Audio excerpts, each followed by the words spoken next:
आता सुरुवात करतो। काल आम्हाला बऱ्याच मीडिया माध्यमातून आमच्या मित्रांचे फोन आले। कोणतरी एक चंद्रावर राहणारा मुनी आहे, त्यांनी असं वक्तव्य केलं की आम्ही का बांगड्या भरलेल्या नाहीत। मुळात या वाक्यामध्येच यांची जी महिलांबद्दल असलेली मानसिकता आहे की महिला या कमजोर वर्गाचं प्रतिनिधित्व करतात, ही मानसिकता या मुनींमध्ये आहे आणि तिथेच हा खरा अडचणीचा भाग आहे। कारण यांच्यामध्ये कोणी रणरागिणी महिलाच झाल्या नाहीत, पण ती मराठी माणसाच्या इतिहासात नाही। आमच्याकडे अहिल्याबाई होळकर होऊन गेल्या, जिजाऊ आऊसाहेब होऊन गेल्या, झाशीची राणी झाली। त्यामुळे आमच्याकडे वीर महिलांचा एक प्रदीर्घ इतिहास आहे जो यांच्याकडे नाही। त्यामुळे सतत महिलांना दुय्यम दर्जाची वागणूक देणं हे मला असं वाटतं यांचं वैशिष्ट्य आहे। दुसरी त्यांनी एक गोष्ट सांगितली की काय पायधुनी आणि मुंबऱ्याला जाऊन करतात। मला असं वाटतं हे सगळ्यांना माहिती आहे। जगप्रसिद्ध असं भोंग्याच्या विरोधातलं आंदोलन हे महाराष्ट्र नवनिर्माण सेनेने केलेलं, महाराष्ट्र सैनिकांनी केलेलं। आणि ज्यावेळेला आमचं हे आंदोलन होत होतं त्यावेळेला तत्कालीन सरकारच्या भीतीने हे निलेश चंद्रसारखे शेपट्या घालून घरी बसलेले। त्यामुळे आम्ही कुठे आंदोलन करायचं, कशा विरोधात करायचं हे सांगायचं यांना अधिकार सुद्धा नाही। इथे दादर सारखा सहिष्णू भाग असेल, घाटकोपर सारखा सहिष्णू भाग असेल, इथे पांढऱ्या पट्ट्या मारणाऱ्यांना उलट माझं आव्हान आहे की एकदा जाऊन मुंब्र्यात किंवा पायधुनीत तुम्ही पांढऱ्या पट्ट्या मारून बघा, तुमची हिंमत आहे का? आम्ही तर आंदोलन करून दाखवलं, तुमच्यात हिंमत असेल तर तुम्ही करून दाखवा। त्यामुळे असले फुकटचे सल्ले आणि आव्हानं हे देणं मुनींना शोभत नाही। मुळात त्यांचा प्रॉब्लेम असा आहे की धर्माच्या नावावर काय करायचं आणि काय नाही करायचं याचं ज्ञान या लोकांना नाहीये। आम्ही जी कालपासून गोष्ट बोलतोय, जी भोंग्यांच्या बाबत बोललो, तीच गोष्ट याबाबत बोलतोय की प्रत्येकाचा धर्म हा त्यांच्या चार भिंतींमध्ये असला पाहिजे, रस्त्यावर नाही। जी गोष्ट भोंग्यांच्या बाबतीत आहे तीच गोष्ट पट्ट्यांच्या बाबतीत आहे। मला काल अनेक माझ्या जैन हितचिंतकांचे पण फोन आले। ते म्हणाले तुम्ही सांस्कृतिक दहशतवाद कशाला का म्हणालात? पांढरी पट्टी मारली म्हणजे सांस्कृतिक दहशतवाद झाला का? माझं त्यांना स्पष्ट म्हणणं आहे की माझ्या घरासमोर मला मच्छी मार्केट नको कारण मी मासे खात नाही, हा सांस्कृतिक दहशतवादच झाला। पोल्युशनच्या काळात आमचं पोल्युशन आहे म्हणून तुम्ही मासे खाऊ नका, तुम्ही चिकन खाऊ नका हे लोकांना सांगणं किंवा हे लोकांना जबरदस्ती करणं हा सांस्कृतिक दहशतवादच झाला। ही आमची सोसायटी आहे, इथे मराठी माणसाला जागा नाही कारण ते नॉनव्हेज खातात, हा सांस्कृतिक दहशतवादच झाला। आम्हाला जे मान्य नाही ते तुम्ही करायचं नाही हे सांगणं हा सांस्कृतिक दहशतवादच झाला। आणि म्हणून मी म्हटलं की सांस्कृतिक दहशतवादाला खतपाणी आम्ही घालू देणार नाही। कबुतरामुळे सगळ्यांच्या लोकांची हानी होते, सगळ्यांच्या जीवाला हानी पोहोचते, तरीही आम्हाला वाटतं म्हणून आम्ही कबुतराला ओपनवर दाणे खायला घालणार, हा सांस्कृतिक दहशतवादच झाला। त्यामुळे सांस्कृतिक दहशतवाद हा पांढऱ्या पट्ट्यांसाठी सीमित नाहीये तर ते आचरणासाठी सीमित आहे। मुळात यांच्याकडे कोणीही समाज सुधारक कधीही झालेले नाही। आज जी गोष्ट हिंदू धर्माबाबत आहे, मराठी माणसाबाबत आहे, अगदी तुम्ही जर इतिहासात गेलात तर गोविंद महादेव रानडे, नामदार गोखले, धोंडो केशव कर्वे, महात्मा ज्योतिबा फुले, संत गाडगे बाबा महाराज, असे असंख्य समाज, प्रबोधनकार ठाकरे, असे असंख्य समाज सुधारक होऊन गेले ज्यांनी हिंदू धर्मातल्या अनिष्ट आणि अंधश्रद्धाच्या ज्या परंपरा आहेत त्या रद्द केल्या आणि समाज सुधारण्याकडे भर केला। मुळात त्यांच्या धर्मामध्ये आतापर्यंत कोणीही समाज सुधारक झाले नाहीत। त्यामुळे अनिष्ट प्रथा या बरोबर आहेत, या वृत्तीने या प्रकारची वागणूक ते लोक करतात।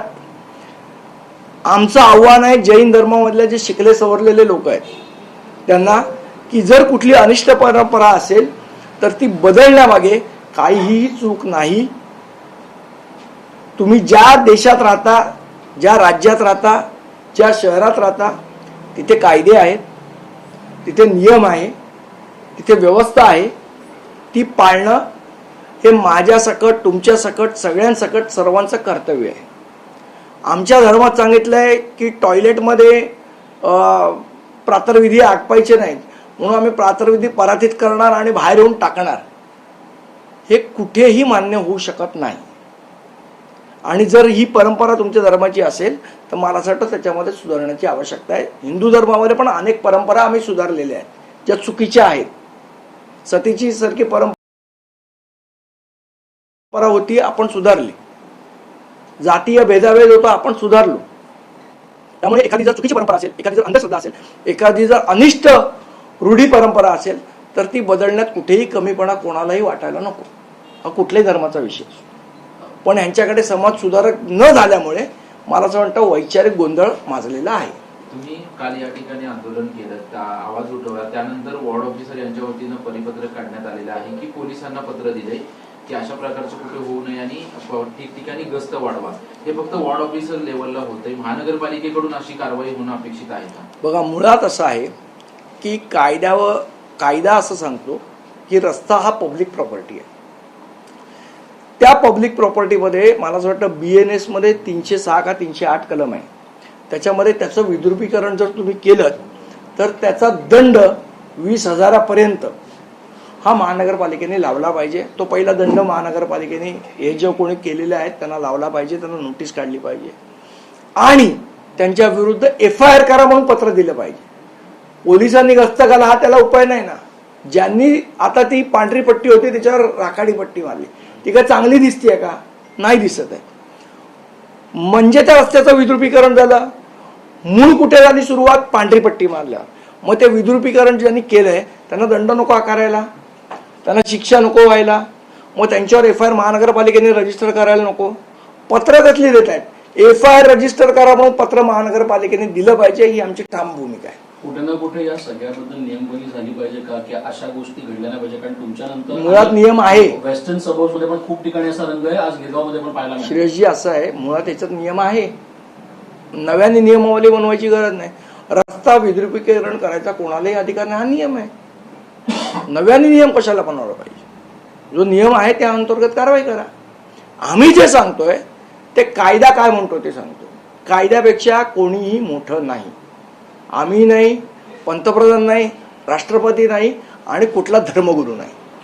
महापालिकेच्या असं म्हणतायत की संदीप देशपांडे हे काँग्रेसची सुपारी घेतली आणि त्यांनी आम्ही पण काय हातामध्ये बांगड्या भरलेल्या नाही. मला असं वाटतं तुम्ही उशीर आला, त्याचं उत्तर मी सुरुवातीला दिलं. तुम्ही नियमा की ज्या धर्मगुरूंना असं वाटतं की महिला कमजोर आहेत, बांगड्या भरल्याने म्हणजे काय की आम्ही कमजोर नाही असा अर्थ झाला ना. मुळात त्यांच्याकडे रडरागिणी महिलाच झाल्या नाही. त्यामुळे महिलांना सतत दुय्यम स्थान देणारे धर्मगुरू आहेत ते.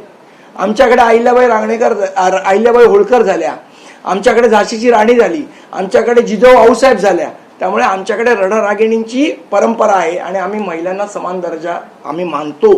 आमची आई ही सर्वात श्रेष्ठ असं आम्ही मानतो. पण महिलांना कमीपणा द्यायचा ज्यांची मानसिकता आहे त्यांच्याबद्दल काय बोलायचं? कालचं जे प्रकरण झालं किंवा काल तुम्ही जी भूमिका मांडली ती नियमात बसणारी भूमिका असताना सुद्धा तुमच्यावर तुम्ही थेट एका धर्माविरोधात मुद्दाम भूमिका घेतात. हे बघा कसं आहे, मुळात मी शिकलेल्या लोकांना उत्तर देतो. हे निलेश चंद्र वगैरे मला वाटत नाही दुसरी पण शिकले असतील.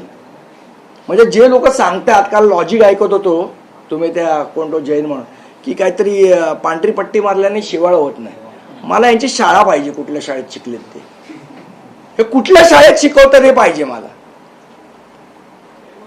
आणि असल्या अशिक्षित लोकांच्या तर्कावर मला प्रश्न विचारावेत, मला वाटतं हेच दुर्दैव आहे. पहिला प्रश्न त्याला विचारायला पाहिजे की बाबा तुझी शाळा कुठली, कुठल्या शाळेत तुला शिकवलं असं की पांढरी पट्टी मारली की शिवाळ होत नाही. मला यांच्या शाळाच कळत नाही. मुळात जे बेपारी लोक आहेत ना त्यांना हिशोब समजतो, शिक्षण नाही होत ते. हिशोब लिहिता आला म्हणजे माणूस शिक्षित होत नाही. त्याच्यासाठी तुम्हाला शिकावं लागतं. त्यामुळे बेपारी लोकांनी बेपाऱ्यांसारखं आल्यात, बेपार करावा, आमच्या नादाला लागू नका. आणि सांस्कृतिक दहशतवाद खपून घेणार नाही. पुन्हा एकदा शब्द वापरतोय, सांस्कृतिक दहशतवाद.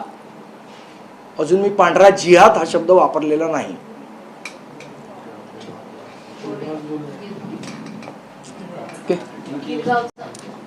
सांगा मला मुळात सांगा, गावात पण आता काही वेळात जिथे जिथे असलेले प्रकार होतील तिथे तिथे महाराष्ट्र सैनिक पोचतील.